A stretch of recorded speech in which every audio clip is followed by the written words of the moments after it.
The city of Brampton says it will not be doing business with American companies during a trade war, and it's calling on all municipalities across the country to follow suit. We really need to show to the U.S. there is consequences. Food processing, logistics, transportation, and auto manufacturing are some of the sectors driving Brampton's local economy.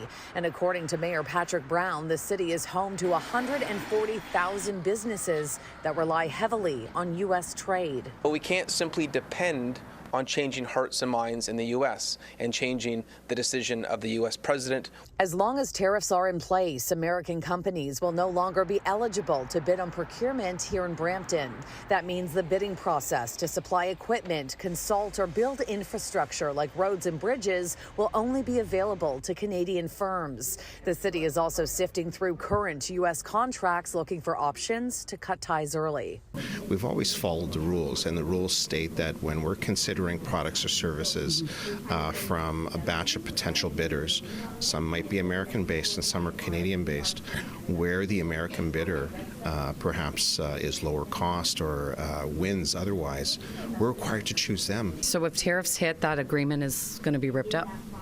Well, you might say that the Americans have ripped it up, haven't they, by imposing tariffs? The city believes this will have an impact. Right now, Brampton has $1.9 billion in ongoing procurement. The region appealed to $2.4 billion last year. The mayor says rough estimates show about 10% is going to American companies. And Brampton believes the financial blow would be substantial if all Canadian municipalities band together.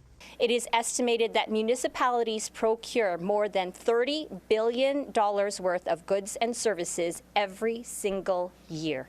Based on analysis from FCM, local governments procure an estimated $4 billion specifically from the United States on an annual basis. I hope that U.S. companies that potentially lose out on major contracts will be calling their congressman, calling their federal, their national representative in the U.S. and saying they're not happy about this policy. A bully will continue to be a bully if there isn't pushback.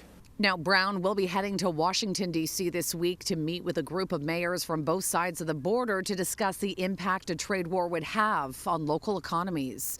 In Brampton, Shauna Hunt, City News.